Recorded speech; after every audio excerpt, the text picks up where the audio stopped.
Okay, so we're going to look at digital technology.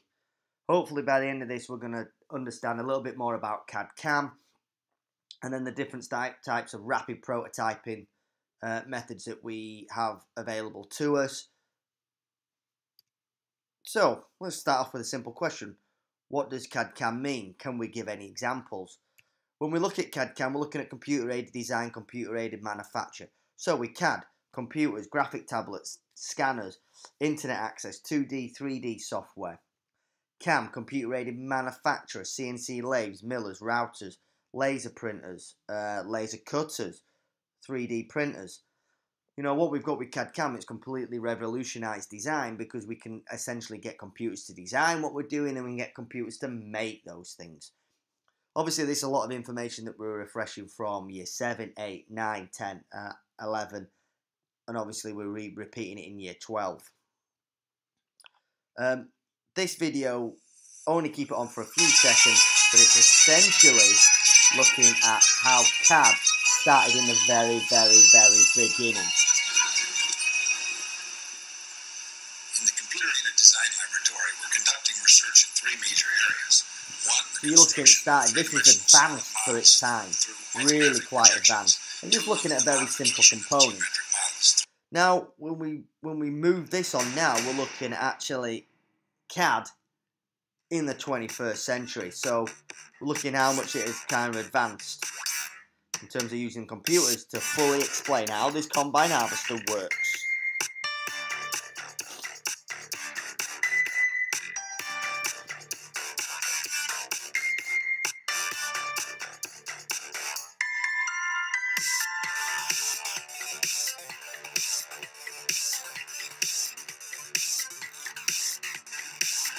So you can see how it's going through sectional views, to actually showing animation of how this product would work, which you could obviously show to clients, you know, going to a board meeting and show them your ideas and your theories. To see the full videos, again, go to the YouTube channel. So advantages and disadvantages of CAD. So let's look at the advantages first and foremost. Design on computer, quick, mistakes are easy to fix. You can add colours quickly when you're using CAD. Look at when we've used Google SketchUp, how we can assign materials. We can actually create very, very accurate products. So when you're talking about designing a product on CAD and you need the tolerances to be absolutely highly accurate, you can do that using a computer. Very difficult to do that by hand. Prototype produced by 3D printers can be time saving. So we're going to look at rapid prototyping in a minute, but how we actually use that. Materials are ordered and monitored, so we're talking about automated stock control, which we do cover later on. Packaging can be stored in warehouses. We can use. You can easily save your work. Nowadays, you can save your work in a variety of different places. You know, memory sticks, get it backed up, save it on hard drives. Before, when all these things were done on paper, if that paper got lost, well, you were in a world of trouble.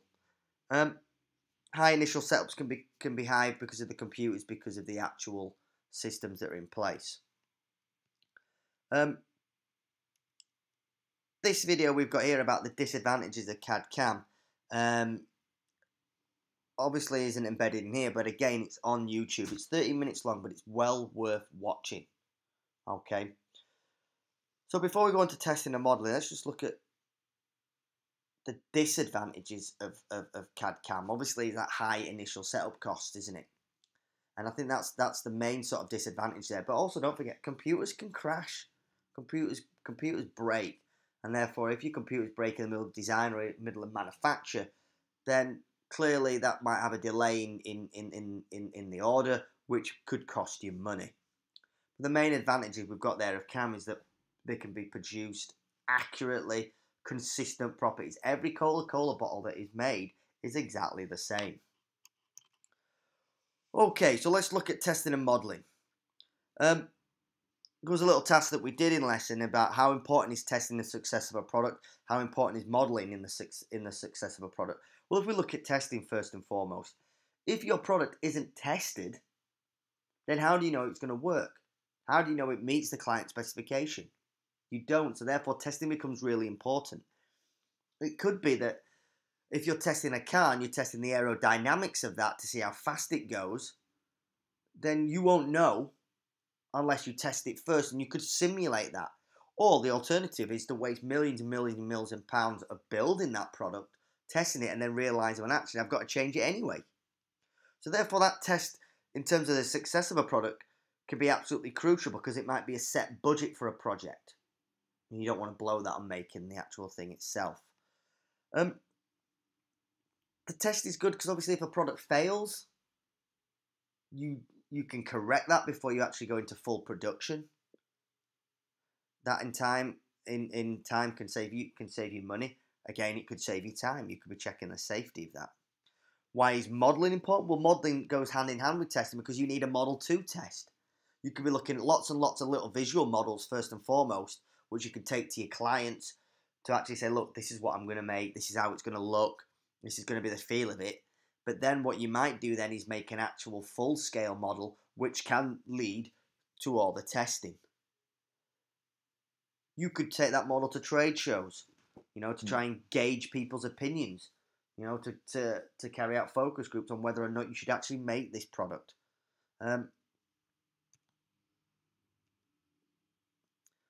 Okay. So, rapid prototyping. There are lots of videos on here on rapid prototyping, and if through my explanation of the 4 rapid prototyping methods, you do and you should watch the videos because obviously they each have an underlying similarity, but they are all different processes. So rapid prototyping is where you use 3D software to slice up 3D CAD models into very, very, very, very thin layers. These are then sent to some sort of prototyping system, and there are 4 of them, that build those layers up into a 3D product. This very simple diagram shows a dome, and then the computer would slice it up in those layers, and it would build it up layer upon layer upon layer upon layer. Each method takes time. Yes, it takes 4 or 5 hours to do, but if you actually think about making the product and then testing it and then realizing it's not right, that could take you weeks. So actually, it's rapid prototyping because it is still very, very, very quick. So the first rapid prototyping method is stereolithography. Stereolithography is the most common rapid prototyping method. It essentially uses resin and a laser to build the model. So you have this pool of resin, and what happens is this laser beam traces the part onto there, and it's like a UV light. As soon as that UV light hits the resin, it cures. In other words, it solidifies, and it solidifies into that shape.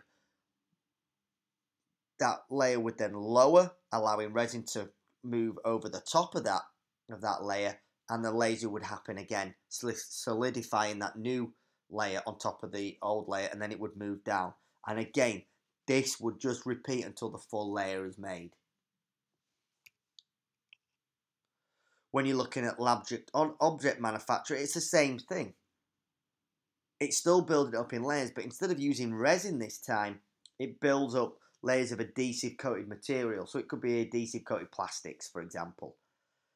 This sort of uses it with a heat roller that actually allows that then to stick to that layer below. And the platform again would lower, allowing another piece of adhesive coated material to go on top of it, roller on top of that, heating it to the layer below, and then the bed would go down, and so forth and so forth and so forth. So it's a very similar process to stereolithography, but this is using adhesive coated material. Laser sintering is an adaptive rapid manufacturing technique that is used in which uses a high-powered laser. But this time, it's not resin, it's not adhesive material, but it's powder. So a laser selectively fuses powder material together in the required cross sections. Again,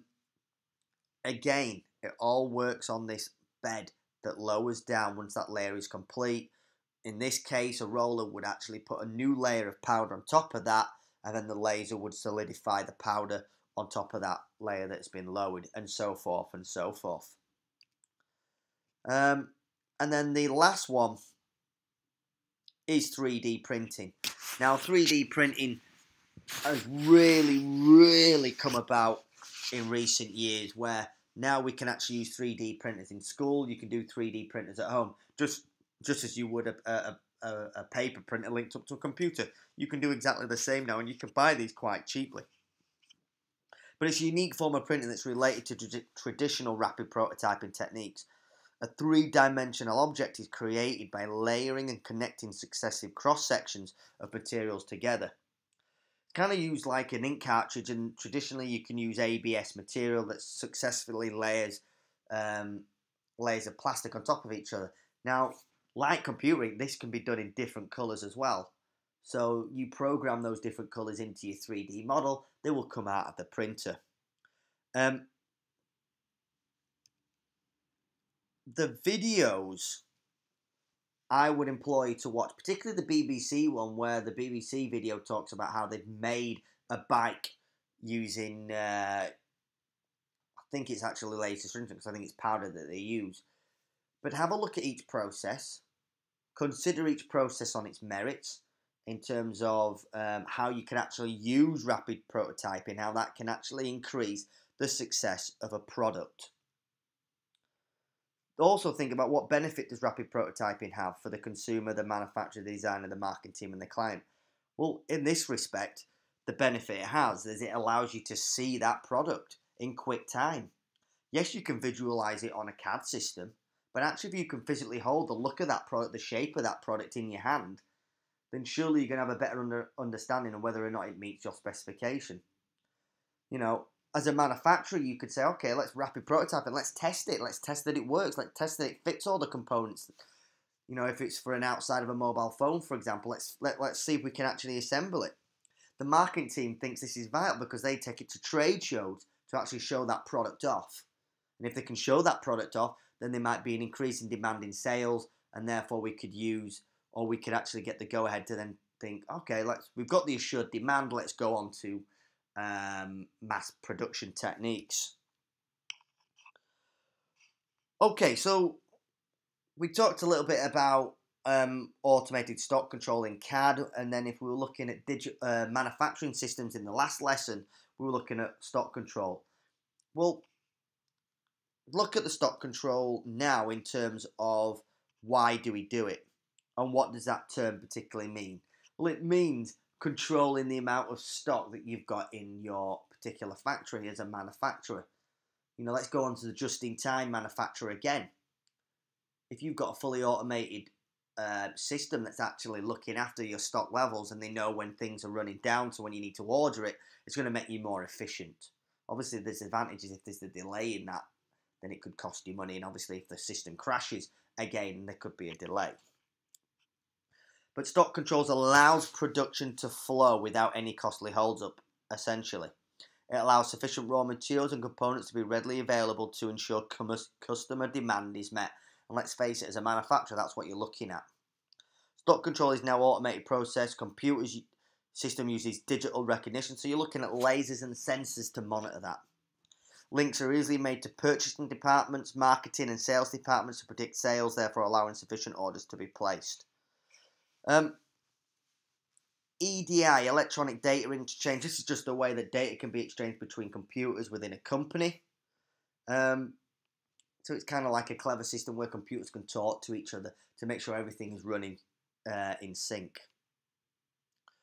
So what are the advantages and disadvantages of automated stock control? Well, the advantages are that you have lower staff costs because the computer system is essentially doing it for you.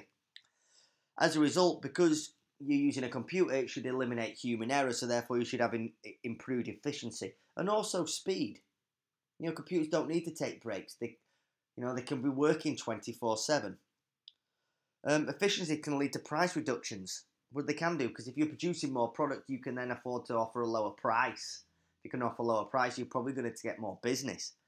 And data can be presented in different ways for different people. So we could use this automated system to maybe plot graphs of how quickly our stock's going down or how quickly sales go. So then somebody can take that to a boardroom meeting to present.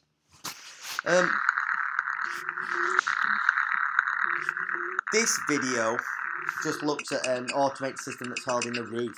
I'm only going to leave it for a couple of minutes, but you can see how this auto store here actually uses space in the roof space of their factory to actually make it more efficient from moving things from one place in the factory to the other. Before we go onto commercial practice, which will be the next lesson, I just want to go over the disadvantages of automated stock control, which I might not have covered properly. Is that, as he said, the initial setup cost of all that automated stock control can be high. It can cost you a lot of money to get that put in. But because the advantage is to improve efficiency and speed, over time you should be able to recoup that money. But with anything, when you're using a computer, if you have a delay to that system, then surely that delay is going to cost your company reputation, which could cost you orders, but it's going to cost you money. Again, to finish with everything, please go onto YouTube, the DT channel, and actually look at those videos, particularly for the rapid prototyping methods, but also all the videos that are held within this section. There is a particular section for it titled Digital Media.